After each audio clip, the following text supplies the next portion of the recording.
All right, YouTube, how you doing? Welcome back to the channel. It is Friday. Happy Friday to everyone out there. We have just 3 NBA games to dive into in today's video. Like we always do, I'm going to dive into each and every one of these games. I'll give you my prediction on the side. I'll give you my prediction on the total. We'll talk about any other plays like player props that we like within this one as well. But as always, guys, down in the pinned comment, that'll take you to all of my final plays. So I'm actually rolling with myself if that does interest you. In terms of yesterday, we had a good positive night. Now, I do have a gripe here. We go 5-3. We'll take the profit.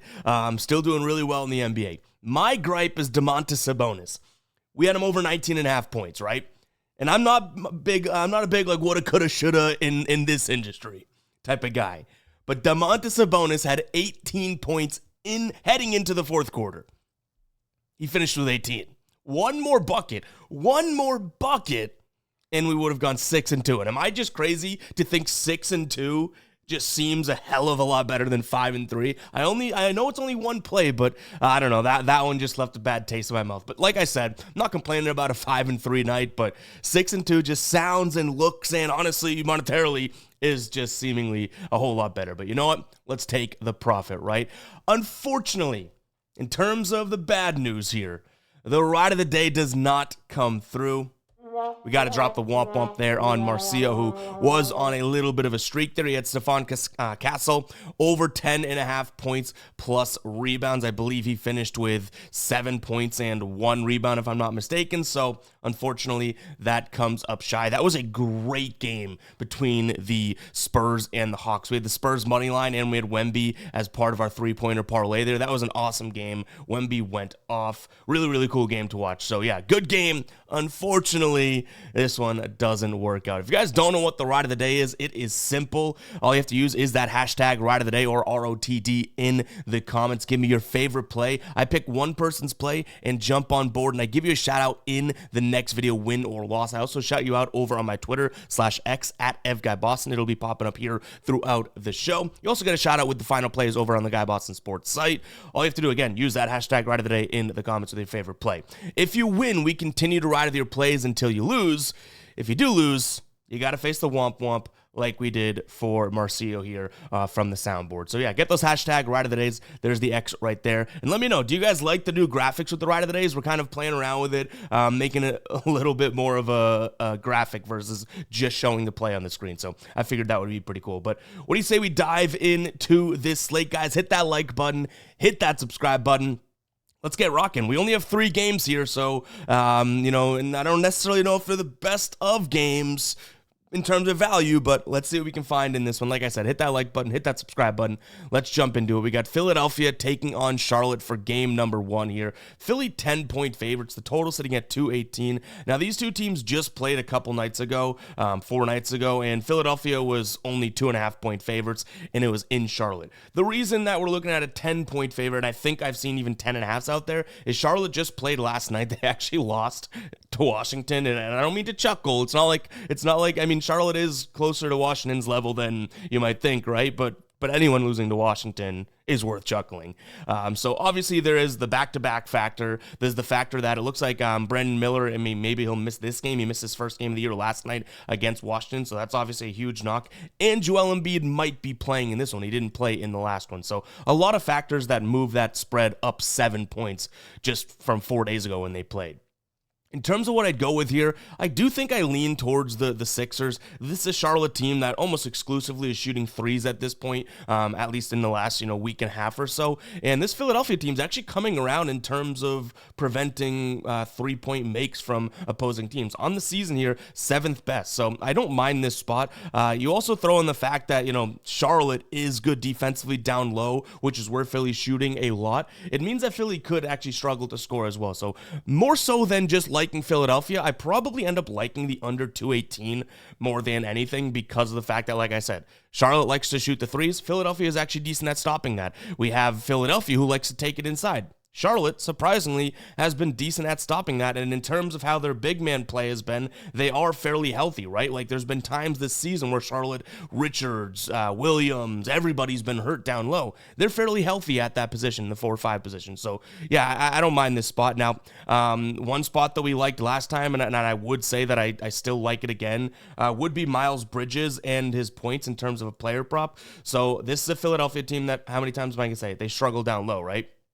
Miles Bridges likes to shoot down low for this Charlotte team. He had 24 points last time he played Philly. 3 of the last 4 games that he's played, he's gone for 24 plus. In his last 5 games, he's averaging, almost 19 points, which would hit the over because it's 18.5. So, yeah, I like Miles Bridges in this spot. If Embiid's down there, Philadelphia's defense does look a little bit better. Not even from like the defensive aspect, but you now have a big, heavy, strong body down there, making it a little bit more clogged. So I do give credit to that, but I still don't mind Miles Bridges here over 18.5 points. It's very clear in terms of when he's going to get the ball and whatnot. I do think that this Philadelphia matchup is one of those clear times, especially if Brandon Miller doesn't play. I like that. I don't think that they're going to live on the perimeter in this game. I think they're going to try and take it down low. So I don't mind Philadelphia. 10 is a lot to lay, especially for an inconsistent team, even though they're kind of, I kind of am thinking they're going to get better and better.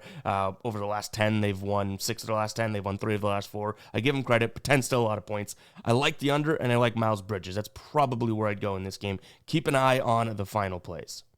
All right, Cleveland taking on Milwaukee now. This one's tough because you look at that number, and you're probably thinking, why wouldn't we look at Milwaukee, right? They're playing really good basketball. Last time they played, they kept this game close. The time before that, they kept the game close. Like, they played twice in 3 days back in early November. It was one in Milwaukee and then one in Cleveland. Cleveland was favored by 8.5 in the, I want to say, in the most recent one, right? And they 8.5, was it? Might have been, whatever. That's not important. Either way, it was a 2-point game, right? The time before that, it was a 1-point game. So we've seen 2 massively close games between these two teams. So why in the world, with Milwaukee playing better basketball, coming off the NBA Cup win, why in the world would they be 9-point favorites? Well, Damian Lillard is listed as out, which is obviously a massive blow here. Giannis Antetokounmpo, nailed the pronunciation, also listed as questionable. So obviously this team lives and runs and just breathes on Lillard and Antetokounmpo. Like, if Giannis doesn't play, this is a no-brainer spot for Cleveland, I would say. If he does play, I don't necessarily mind Cleveland. I don't mind the Bucks, but I don't think that I can get there. So I think this could be a close game. But to me, I still feel like it's a Cleveland spot, I guess. Like, Cleveland has won both matchups, obviously. And just throw in the fact that the one way to beat this Cleveland team so far this season has been to kind of try and kill them from the perimeter. Like, this Cleveland team's very stout inside, as is Milwaukee, but very good defensively inside and whatnot. And if Milwaukee doesn't have Dame, that's going to be their biggest piece from the perimeter. It makes it a little tough to envision them keeping this one close, right? And you can throw in the fact that it's like, well, they might have partied in Vegas after the NBA Cup win and yada, yada, yada. I hate to do it because I do think that there's angles to get to the Bucks. I get that. There's angles to get to the Bucks here.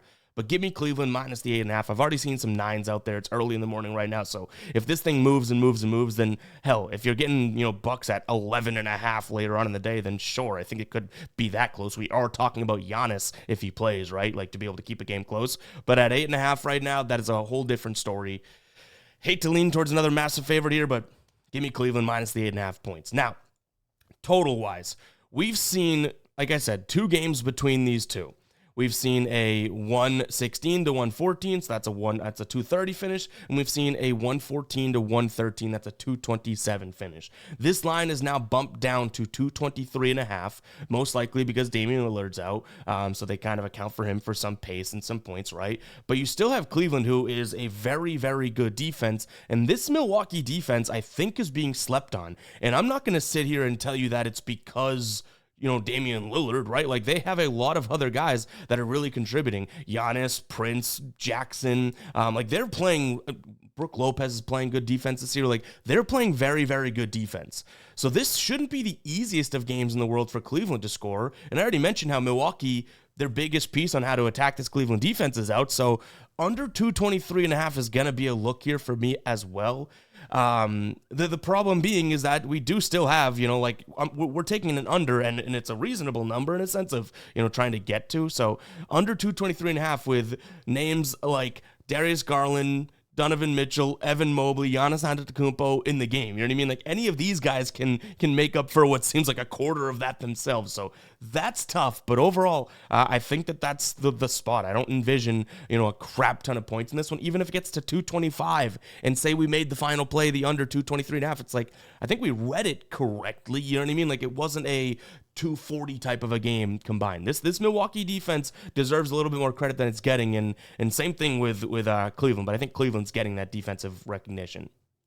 Now, we're still missing a bunch of player props here, just even lines. Like we have Giannis lines, we have Brook Lopez lines. That's about it for Milwaukee, just as of right now at the time of recording. I would target taking a peek at somebody and they're over from threes or one of the perimeter players, that type of thing. So maybe even Brook Lopez. I know he was on the DMB graveyard, but hey, if we flip over to the DMB graveyard, Brook Lopez is no longer there. You know what I mean? Like Brook Lopez is a viable option. He's not on the do not bet list anymore and in the graveyard. So maybe Brook Lopez over 1.5 3-pointers made. Even, maybe considering getting a little crazy, Giannis plus 230 to make 1-3. I don't know if I love that, but anyone from the perimeter as these lines come out, as the lineup gets more solidified, because again, Giannis is questionable, I do think are good plays on Milwaukee to, combat that Cleveland perimeter. And it's not like Cleveland's terrible at the perimeter. It's just that they're way better inside and interior defense than their perimeter D. So yeah, once lines come out and once we have the lineups official, I do think Milwaukee's going to be shooting a lot to stay in this game, and it's going to come from three. So targeting some of those guys on the perimeter could be a good look. Maybe it's like a, AJ Green play, Chris Middleton, that type of thing. But we are waiting on a lot of injury news here.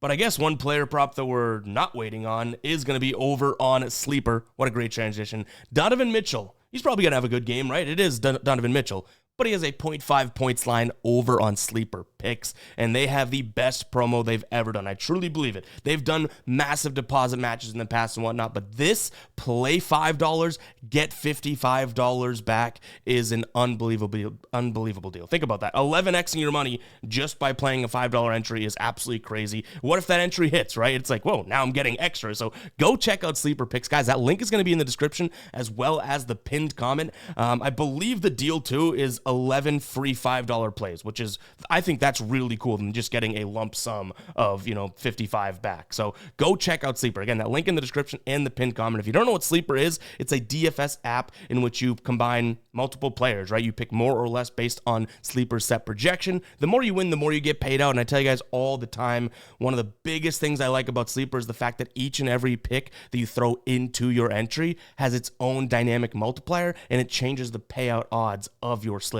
They do not follow a fixed payout structure. 2 for 2 is 3x, that type of thing, like all the other apps out there. So go ahead and check it out. They also have more alternate lines available, more squares available, and they do a ton of discounts. So if you're not on Sleeper yet, go and check it out. You will not regret it. I've used it for years now, and it's one of my favorite DFS player apps out there. So go ahead and check it out, guys. That link will be down below. Play 5, get 55 back is an absolute steal of a deal. Let's go ahead and jump back into the last game here. Before we do, go ahead and comment 13. You made it 13 minutes into the video. It is Friday. It's not Friday the 13th. Last week was, but Friday we're commenting 13. Hopefully that's not jinxing us out here, but comment 13 if you made it this far in the video. I do truly appreciate it if you have. But we're talking Miami taking on OKC here.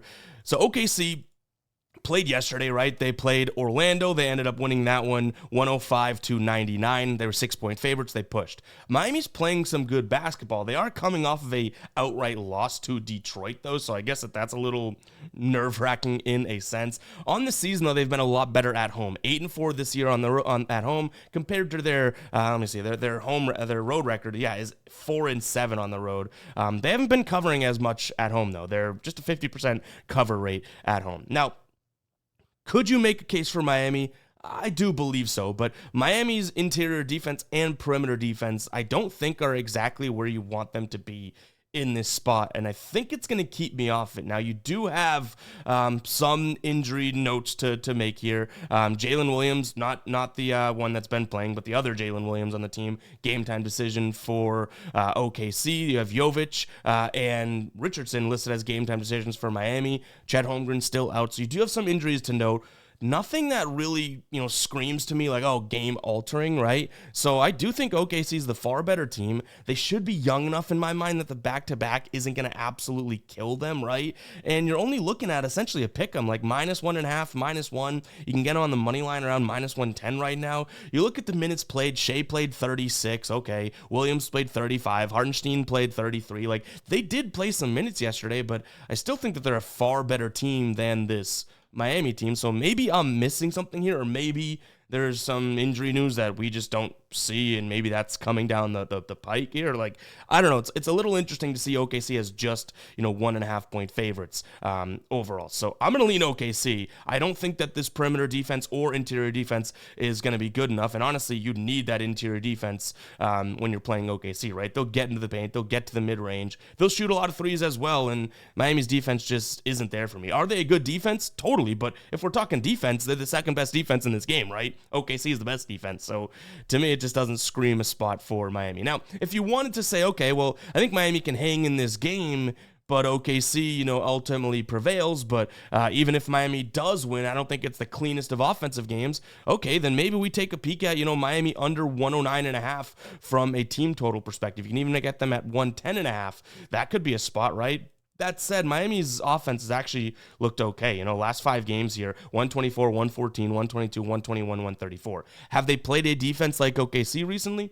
No. Okay, I get that, but maybe that's a spot too. You just trust OKC's defense. You say Miami team total under, and then you're like, okay, I don't care about the trap line or anything like that. So that could be a consideration as well. I think we might be overthinking it, though. It might just be like a OKC money line and say, hey, they're on a back-to-back, but these guys got some young, strong legs. Pause. They should be able to be all right. You know what I mean? So OKC, as well as the Miami team total under, are probably 2 looks that I'd look at here.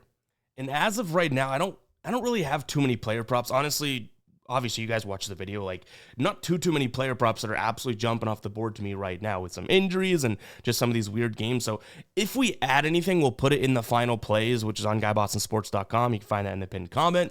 And if we do add it, I'll just add a bullet point as to like my reason and rationale. So if you do want to ride, or if you want to say stay away from it, then you'll at least have my reasoning there. So it's not just a random player prop added. So yeah, that might be the spot that we're looking at, OKC money line, maybe pass on anything else.